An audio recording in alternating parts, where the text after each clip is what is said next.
პარლამენტში მიმდინარე პლენარული სხდომის პარალელურად საქართველოს პარლამენტის უკანა შესასვლელთან მიმდინარეობს საპროტესტო აქცია მზია ამაღლობელის ბათუმელებისა და ნეტგაზეთის დამფუძნებლის გათავისუფლების მოთხოვნით და ასევე იმ კანონების, იმ საკანონმდებლო ცვლილებების გასაპროტესტებლად, რომელთა შესახებაც გუშინ მმართველი გუნდის ერთ-ერთმა ლიდერმა ისაუბრა და რომელსაც ძალიან ბევრი ადამიანი აფასებს როგორც რეპრესიულს.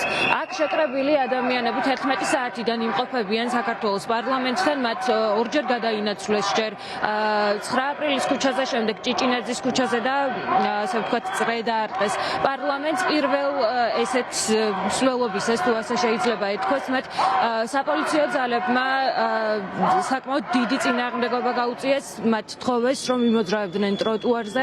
აქციის მონაწილეებმა ეს პირობა მისცეს პოლიციელებს, რის შემდეგაც ისინი გადავიდნენ ტროტუარზე, თუმცა ამ ტროტუარიდან პრაქტიკულად ჟურნალისტები, რომლებიც აქ მზია ამაღლობელის მხარდასაჭერად და მისი გათავისუფლების მოთხოვნით მოვიდნენ ძალის გამოყენებით, პრაქტიკულად ტროტუარიდან ჩამოყარეს.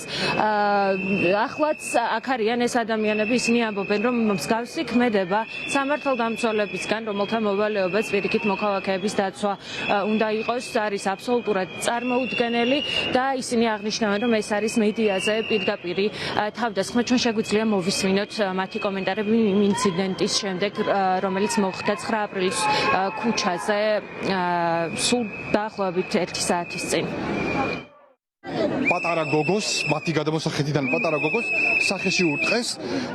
გადმოსულები არიან ცემატ ყეპაზე და გადმოსულებენ აგრესიას, ოღონდ წარმოდგენა არ მაქვს რატო. მოულოდნელად დაიწყეს, რაცა 30 ჟურნალისტის წინააღმდეგ ციხლების ქნევა, ხელების ქნევა, მუშტების რტყმა. არ ვიცი რატო გააკეთეს ეს. ბრძანება აქვთ მიღებული, რომ 20 ჟურნალისტსაც თუ დაინახავენ, უნდა ფიზიკურად გაუსწორდნენ. გზაზე არ ვიდექით, დავემორჩილეთ პოლიციელების მოთხოვნას, რომ გადმოვსულიყავით მეორე მხარეს, გადმოვედით და მე ეს ნიღბიანები ზევიდან ჩამოცვიდნენ, განუკითხაობა, სრული განუკითხაობა. არც ერთ კითხვაზე პასუხი არ აქვს. რომელ კანონში წერია, რომ არ შეიძლება ტროტუარზე ვიდგეთ? რომელზე?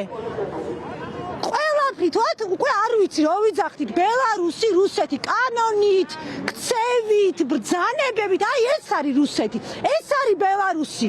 ხალხს თეთრი ფურცლების გამოიჭერეთ და ტროტუარზე დგომის. მათ რო დაჭირდებათ იგივე უფლებები, ხო, გააპროტესტებენ, მაგრამ მე გვიანი იქნება. ჩვენ მივედით, რომ მოგვეთხოვა მზია ამაღლობელის უპირობო გათავისუფლება, რომელიც არის რეჟიმის ტყვე, სრულიად უკანონოდ იმყოფება ის პატიმრობაში, 24 დღეა შიმშილობს, მის სიცოცხლეს და ჯანმრთელობას ემუქრება საფრთხე. გვინდოდა რომ ხმა მიგვეწოდინა საჯარო უწყებებისთვის, მათ შორის პარლამენტისთვის, ეგრეთ წოდებული პარლამენტისთვის, რომლებიც იჩენენ წარმოუდგენელ გულგრილობას. არ ვიცი, საერთოდ ხო რა კომენტარი შეიძლება გავაკეთო, მართლა არ ვიცი ამ უზნეობაზე და ამ ამორალურ საქციელზე იმ ადამიანების, რომლებსაც ხელში აქვს ჩაგდებული ძალაუფლება. გვინდოდა მეორე შესასვლელთან, საიდანაც დეპუტატები შესდიან, დავდგარიყავით ტროტუარზე, არც გზას ვკეტავდით არაფერი. და იქიდან პროტესტი გამოგვეხატა. ჯერ გითხეს ამ ტროტუარზე არო, იქეთ გადადითო, მოშორებითო. გადავედით იქეთ ტროტუარზე და მე იქ მოგსვიდნენ, მოგვაწყვენ ზოგი ძირს და ყარესკალები, ზოგის დაჭერაც ცდილობდნენ, არ ვიცი დაიჭერეს თუ არა და გამოყვარ ტროტუარზე არ გაგვაჩერეს. ეხა არ ვიცი ბაბას რა ქვია, ხა რომელი კანონი გრძელობს ტროტუარზე გაჩერებას და პროტესტის გამოხატავს. არ ვიცი, აგვიხსნან გვაჩვენოთ. რომელი კანონი გრძელობს ამას, ეს უკვე დიქტატურაა, მეტი არაფერი. აუ სადაც მოუნდებიან, კანონი აღარ არსებობს. გადაწყვიტეს რომ აქ დისკომფორტი ექნება დეპუტატებს, იმიტომ შედიან და გამოფყარეს იქ. ხეხ როგორც კადრებშიც ნახეთ, პარლამენტთან მომხდარი ინციდენტის ეს სამართალდამცველებმა ორი პირი გაიყვანეს ამ ტერიტორიიდან. ეს არის ის ორი პირი, რომლის რომელთა გაყვანის გადაღებაც ჩვენმა კამერამ შეძლო, ასევე ჩვენ ვერ შევძელით გადაგვეღოთ, თუმცა ჩვენივე თვალით დავინახეთ ჟურნალისტ ქალზე ძალადობის შემთხვევაც. მე შეგახსენებთ, რომ მზია ამაღლობელი უკვე 24 დღეა და პატიმრობაშია და იგი შიმშილობს. დღეს სწორედ ამის გამო მის მხარდასაჭერად, მისთვის სოლიდარობის გამოსაცხადებლად და მისი გათავისუფლების მოთხოვნისთვის მოვიდნენ აქ ჟურნალისტები, მზია ამაღლობელის კოლეგები და რიგითი მოქალაქეები და ასევე მოვიდნენ იმ საკანონმდებლო ცვლილებების საწინააღმდეგოდ პროტესტის გამოსახატად, რომელზეც გუშინ ქართული ოცნების ლიდერმა გააკეთა განცხადება და რომელზეც გუშინ იმსჯელეს.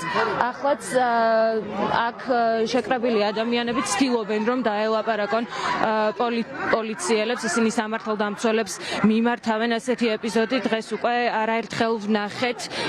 ისინი მოუწოდებენ მათ რომ იყვნენ შეასრულონ საკუთარი ფუნქცია, დაიცვან მოქალაქეები და არა პირიქით ზიანი მიაყენონ მათ.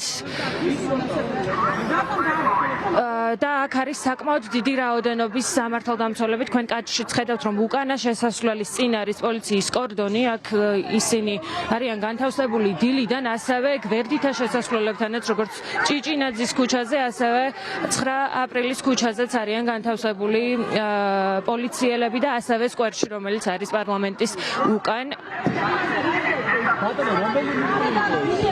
რა სიტყვით ამაზე ბატონო და არ გაგიცია, კარგად პასუხი.